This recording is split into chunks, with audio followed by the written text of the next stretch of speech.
I do hear our reporter, that is Wycliffe, is currently at one of the education establishments in Kisumu County. Wycliffe, good morning and good to see you. What can you tell us about the status of the education? We do know that on the 15th, we do anticipate Form 1s to be reporting to school. And of course, primary school students were supposed to report on the 8th. Have they done so? Well, a very good morning to you, Abdi, back in Nairobi. This is the back to school week, like we've mentioned it. The Form 1s will be reporting next week. That will be 15th on Monday. And the primary levels, they reported starting 8th, that is Monday this week. And where we are right now, this is Zaverian Comprehensive School. I'm made to understand that it is called a comprehensive school in the sense that it accommodates the early year education, primary and junior secondary. Now, all that put together makes it a comprehensive school.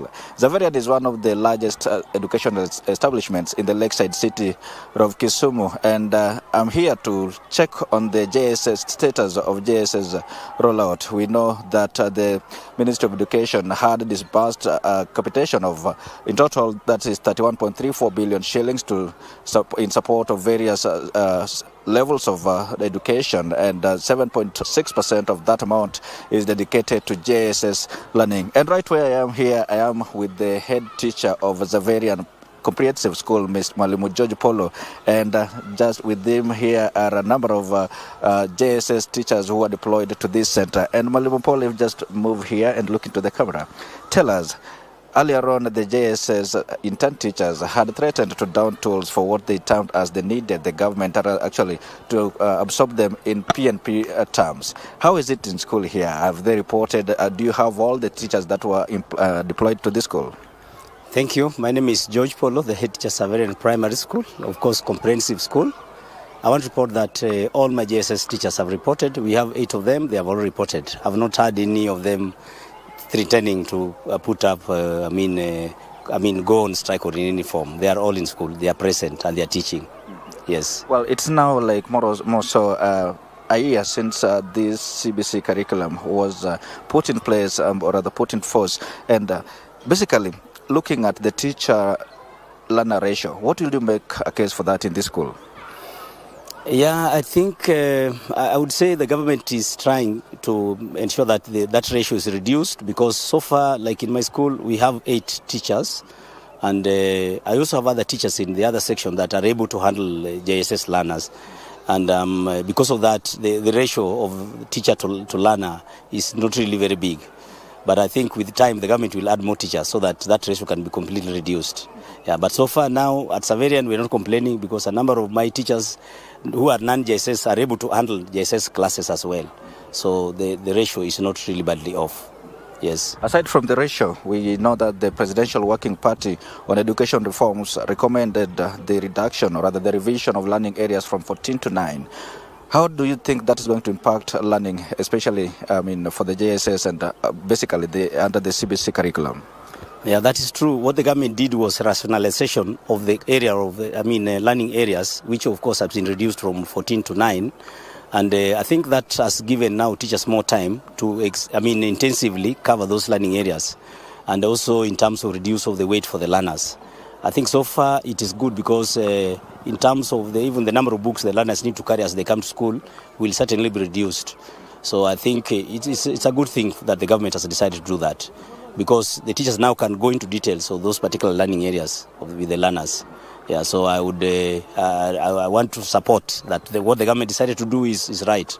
Yes. Prior to our coming here, we were from one of the other schools, and what is emerging that is that now the merge of some learning areas is kind of creating some sort of confusion both to the learners and the JSS teachers handling those learners. How is it here? I don't think it's going to bring any confusion, because what has happened is that the government has brought this what we call the curriculum design that the teachers use now to source for the facts to teach the learners. The books are there. For instance, you find a subject like science, integrated science.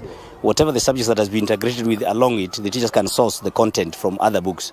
With time, I know the government will provide the relevant books. I don't think it should create any confusion for a teacher who is trained. My teachers here, we call them, we met here during the holidays, we all sat, they have schemed, and they're preparing, they're already teaching now. So I don't think there's any confusion with regard to the fact that some subjects have been merged together. I don't think so. Yes. Okay, fine. Thank you. Abdi, just briefly before I hand it back to you, I can see one of the JSS teachers nodding to what Mwalimu is saying here, meaning she's in agreement. You can just basically move here and tell us your name, and also you have been with handling the JSS learners for the last 1 year. What has been the experience like? Okay, thank you. Your name? My name is Janet Ogalo.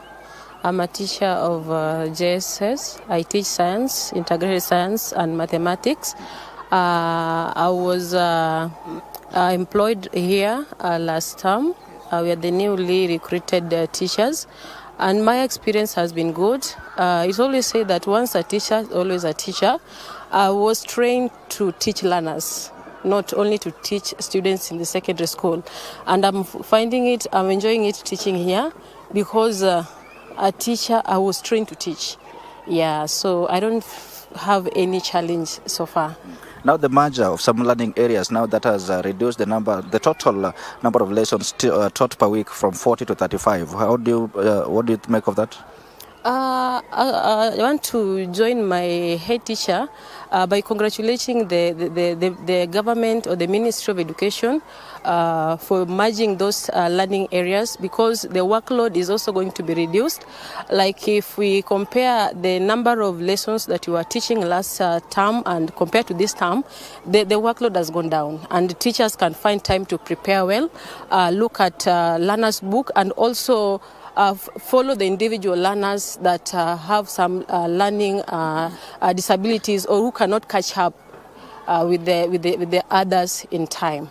Yeah, so it's good. Also, in the side of the learners, they're also going to have some time, good time, because the lessons, the number of lessons per week have been reduced, and the number of books has also been reduced. Even for the parents, the number of books have been reduced, and that means that also the finances that we're using to buy the books, it has also been reduced. So it's going to be a plus to them also. Thank you so much.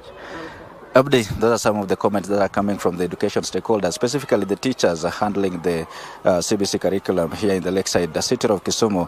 They're being positive. Those are positive comments, actually, congratulating the government for continuously rationalizing the number of learning areas and also reducing the burden on the side of learners as well as on the JSS teachers. And of course, the comments from the teachers here at Zaverian actually are in tandem with the comments that we've gotten from other schools that we had visited before our coming here. And of course, we can report that the teachers are positive in the sense that with the rationalization of those learning areas, now the burden has been reduced and the curriculum is going to be rolled out in a seamless way. Well, that is it from us at this particular moment.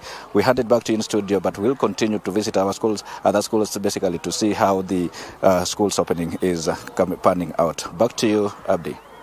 Thank you so much. That is our reporter weekly from the Lakeside City, giving us an update on in terms of the school reopening, given that the ECD as well as primary students were expected to go back to school from the 8th, which was on the Monday. And of course, we do anticipate the Form 1s to be reporting on the 15th. They've talked about so many things in terms of the capitation from the national government. It was 31.34 billion to various education sectors, as well as in terms of the disbursement of those particular funds. Now on to